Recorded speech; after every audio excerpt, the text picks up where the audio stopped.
नमस्कार. गौरव प्रकाशनमध्ये आपले स्वागत आहे. आजची ठळक बातमी. भीमनगर येथील सुलभ शौचालयाची दुरुस्ती करा, नागरिकांची महापौर व आयुक्तांकडे मागणी. अमरावती महानगरपालिका महापौर श्रीचंद तेजवानी यांच्या प्रभागातील भीमनगर येथे तंतरपाळे यांच्या घराजवळ असलेले सुलभ शौचालय अत्यंत जीर्ण अवस्थेत असून त्याकडे महापालिकेचे दुर्लक्ष होत असल्याचा आरोप स्थानिक नागरिकांनी केला आहे. या शौचालयाची त्वरित दुरुस्ती करण्यात यावी अशी मागणी नागरिकांनी महापौर तसेच अमरावती महानगरपालिका आयुक्तांकडे केली आहे. भीमनगर परिसरात अनेक कुटुंबांकडे जागेअभावी घरगुती शौचालयाची सुविधा उपलब्ध नाही. काही घरांमध्ये एकच शौचालय असून कुटुंबातील सदस्यांची संख्या जास्त असल्याने सार्वजनिक शौचालयाची गरज अधिक भासते. मात्र संबंधित सुलभ शौचालय सध्या जीर्ण अवस्थेत असून त्यातून लीकेज होऊन घाण पाणी परिसरात साचत आहे. त्यामुळे शेजारी राहणाऱ्या नागरिकांच्या आरोग्याचा गंभीर प्रश्न निर्माण झाला आहे. महापौरांनी स्वच्छ अमरावतीचा निर्धार जाहीर केला असताना त्याची सुरुवात स्वतःच्या प्रभागातून व्हावी अशी अपेक्षा नागरिकांनी व्यक्त केली. तातडीने दुरुस्ती, स्वच्छता आणि नियमित देखभाल करण्यात यावी अशी मागणी यावेळी करण्यात आली. या मागणीवेळी यशोधराताई लोखंडे, सुजाताताई पाटील, बेबीताई खिराळे, वंदनाताई निरगुळे, चंदाताई खडसे, ललिताताई धवणे, लोचनाताई खडसे, माधुरीताई दहाट, विद्याताई सोनोने, आरतीताई तायडे, सविताताई भगत, राजश्रीताई वानखडे, रमाबाई मेश्राम, शारदाताई वानखडे, मालताताई सोनोने यांच्यासह परिसरातील महिला व नागरिक मोठ्या संख्येने उपस्थित होते. नागरिकांच्या आरोग्याचा विचार करून प्रशासनाने त्वरित कारवाई करावी अशी सर्वांची एकमुखी मागणी आहे.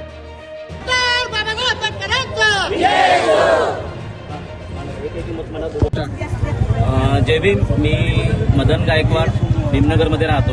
आंबेडकरी संस्थेच्या मार्फत 8 दिवस अगोदर आम्ही एक निवेदन दिलं होतं की भीमनगर येथील सुलभ शौचालय तोडून त्या ठिकाणी खाली लोकशाहीर अण्णाभाऊ साठे यांच्या नावानं वाचनालय व वर डॉक्टर बाबासाहेब आंबेडकर यांच्या नावानं व्यायामशाळा. परंतु आमच्या निवेदनानंतर इतर समाजातील काही लोकांनी दुसरं निवेदन दिलं की त्या ठिकाणी डॉक्टर बाबासाहेब आंबेडकरांचं नाव पाहिजे नाही, फक्त लोकशाहीर अण्णाभाऊ साठे यांच्याच नावानं समाज मंदिर बनवण्यात यावं. त्यामुळे एक मीटिंग घेण्यात आली सामंजस्यानं. तर नगरातील त्या सुलभ शौचालयाच्या बाजूच्या लोकांनी मुद्दा उपस्थित केला की आमच्या घरी संडास नाही आहे तर आम्ही कुठे जायचं. त्यानंतर इतरही लोकांनी म्हटलं की जर आमच्या घरी पाहुणे येतात, कुठला कार्यक्रम असला तर आम्ही त्या ठिकाणी पाठवतो. जर त्या ठिकाणचा सुलभ शौचालय जर तोडण्यात आला तर आम्ही त्या लोकांना कुठं पाठवायचं.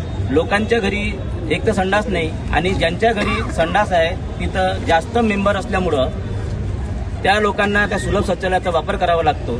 त्यामुळे आपण तो मुद्दा बाजूला ठेवून मी जे दिलेलं निवेदन आहे ते ग्राह्य न मानता आज परत नगरातील नागरिकांच्या वतीनं आपण निवेदन देण्यासाठी या ठिकाणी आलो आहे. मनपा आयुक्त आणि महापौर यांना विनंती करणार आहोत की जो सुलभ शौचालय त्या ठिकाणी होता तोच दुरुस्त करून चालू ठेवावा अशी आमची या सर्व नागरिकांच्या वतीनं मागणी आहे. जय भीम.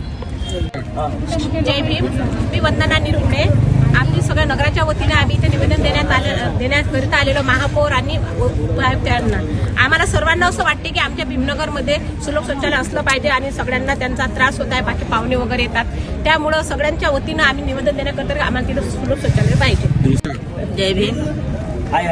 याच्या आधी मदन गायकवाडने जे निवेदन दिले आहे ते ग्राह्य न धरता आज जो सुलभ शौचालय आहे ज्यासाठी आम्ही आज सगळ्यांच्या वतीनं निवेदन घेऊन आलेलो आहेत तोच ग्राह्य धरावं अशी आमची सर्वांची विनंती आहे. कारण आमच्या इथं लग्न वगैरे असतात, त्यासाठी आम्हाला संडासाची गरज आहे आणि म्हणून तो आम्हाला हवा आहे. म्हणून सर्व भीमनगरमधील आमचं महिला मंडळ आणि सगळ्या लोकांचं असं मत आहे की तो तिथेच राहावा आणि त्याची दुरुस्ती करावी, व्यवस्थित करून तो त्याच ठिकाणी राहावा. आपणास गौरव प्रकाशनची ही बातमी कशी वाटली कमेंटमध्ये अवश्य लिहा. गौरव प्रकाशन चॅनलला लाईक करा, शेअर करा, सबस्क्राईब करा. धन्यवाद.